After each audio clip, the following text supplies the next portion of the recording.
जैसलमेर कांग्रेस के अंदर जिस तरीके से घमासान चल रहा है, इस घमासान को देखकर एक बात तो साफ है कि इस विधानसभा चुनाव के अंदर जो कांग्रेस की अंदरूनी लड़ाई है, वो कहीं न कहीं कांग्रेस को भारी पड़ सकती है। जहां वर्तमान के अंदर जैसलमेर और पोखरण दोनों सीटें कांग्रेस के पास में हैं, लेकिन अंदर खाने जो लड़ाई है, वो अब खुलकर बाहर आने लगी है।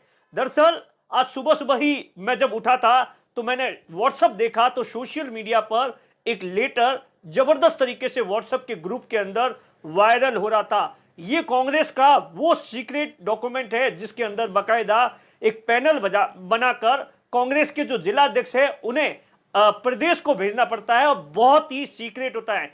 इस पैनल के अंदर कांग्रेस का जो जिला अध्यक्ष है वो बकायदा इस बात को लेकर टिप्पणी करता है, बताता है कि जिन लोगों ने दावेदारी की है उनके प्रति क्या कुछ माहौल है, क्यों दावेदारी की है, क्या बेस है, इन तमाम चीजों को लेकर। लेकिन ये जो सीक्रेट डॉक्यूमेंट है, ये या तो वायरल किया गया है या हो गया है या किसी व्हाट्सएप ग्रुप में शेयर किया जा रहा था। इन तमाम चीजों को लेकर कई सवाल खड़े हो रहे। ऐसा मैं इसलिए कह रहा हूं क्योंकि आप देखिए, ये जो डॉक्यूमेंट है वो 27/8 का है और आज क्या तारीख हो जाती है, आप देखिए 9 तारीख है। 10 दिन बाद में जिस तरीके से ये व्हाट्सएप सोशल मीडिया पर वायरल हुआ है, तो ये किसी की साजिश है, किसी को नुकसान पहुंचाने की कोशिश है, ये जो तमाम सवाल है। लेकिन इस डॉक्यूमेंट में जो कुछ लिखा गया है कैबिनेट मंत्री शाह मोहम्मद और उनके परिवार के लिए, वो यकीन मानिए कांग्रेस के लिए तो कहीं से भी अच्छी खबर नहीं है। अगर जो इस डॉक्यूमेंट को मैं आपको सबसे पहले इस डॉक्यूमेंट के अंदर जो जिला अध्यक्ष है उन्होंने जो टिप्पणी की है पैनल के अंदर, जो भी तीन चार प्रत्याशी थे उनके बारे में टिप्पणी की है। शाह मोहम्मद के बारे में पोखरण से शुरुआत करते हैं। वर्तमान के अंदर पोखरण के विधायक और राजस्थान सरकार के अंदर कैबिनेट मंत्री, पिछले विधानसभा चुनाव 2018 में भाजपा प्रत्याशी से सिर्फ 789 वोट से जीते थे और विधानसभा क्षेत्र के अंदर आम जनता में विधायक के विरोध भारी आक्रोश है, कार्यकर्ताओं में भयंकर नाराजगी है।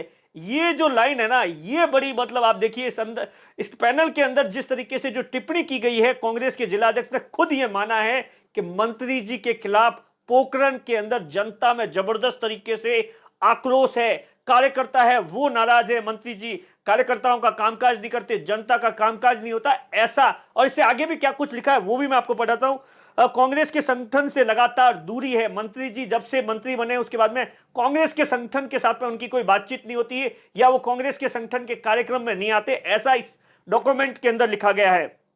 गुटबाजी करके कांग्रेस पार्टी और संगठन को जबरदस्त तरीके से कमजोर कर रहे हैं, संगठन को कमजोर करने की। लेकिन आखिरी जो लाइन लिखी है वो शाह मोहम्मद के पक्ष में लिखी है, इसके बावजूद भी पोखरण विधानसभा क्षेत्र के अंदर मजबूत प्रत्याशी के रूप में आपका कोई विकल्प नहीं है। ये तो शाह मोहम्मद की बात होगी। इसके अलावा भी जो पोखरण से बाकी भी तीन नाम और है। और उसके बाद हम आते हैं जैसलमेर विधानसभा क्षेत्र पर और उसके बाद बताएंगे कि किस तरीके से मानवेंद्र की एंट्री के बाद में वहां पर घमासान मचा हुआ है। इन तमाम चीजों को लेकर रूपाराम मेघवाल के लिए किस तरीके से अनुशंसा की गई है, टिप्पणी लिखी गई है, वो मैं आपको पढ़कर सुना देता हूं।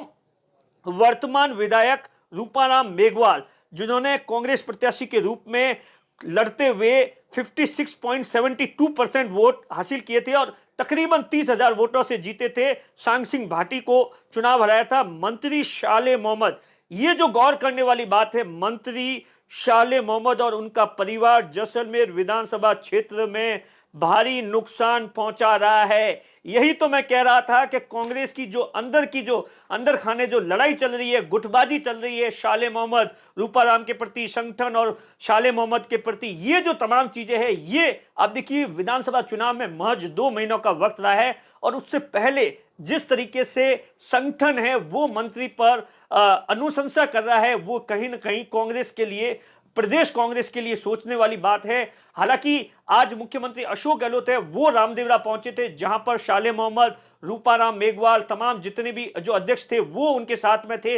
और ऐसा कहा जाता है कि मुख्यमंत्री अशोक गहलोत ने कुछ मिनट हेलीकॉप्टर के अंदर रूपाराम मेघवाल और शाह मोहम्मद दोनों के हाथ मिलाए हैं। अब हाथ तो मिला दिए, दिल मिलेंगे या नहीं मिलेंगे ये बड़ा विधानसभा चुनाव के अंदर देखने वाली बात होगी, क्योंकि दिल मिलने इतने आसान नहीं है। जिस तरीके का 4.5 साल का जो झगड़ा रहा है, ऐसे में दिल मिलने वाली बात थोड़ी कम समझ में आती है। और वहां से ऊपर से देखिए आप मानवेंद्र सिंह की जिस तरीके से धमाकेदार एंट्री जैसलमेर के अंदर हुई है, कहा तो यह जा रहा है कि कैबिनेट मंत्री शाले मोहम्मद उनके लिए लगातार बैटिंग कर रहे हैं, उनका परिवार है वो जबरदस्त तरीके से उनके लिए बैटिंग कर रहा है।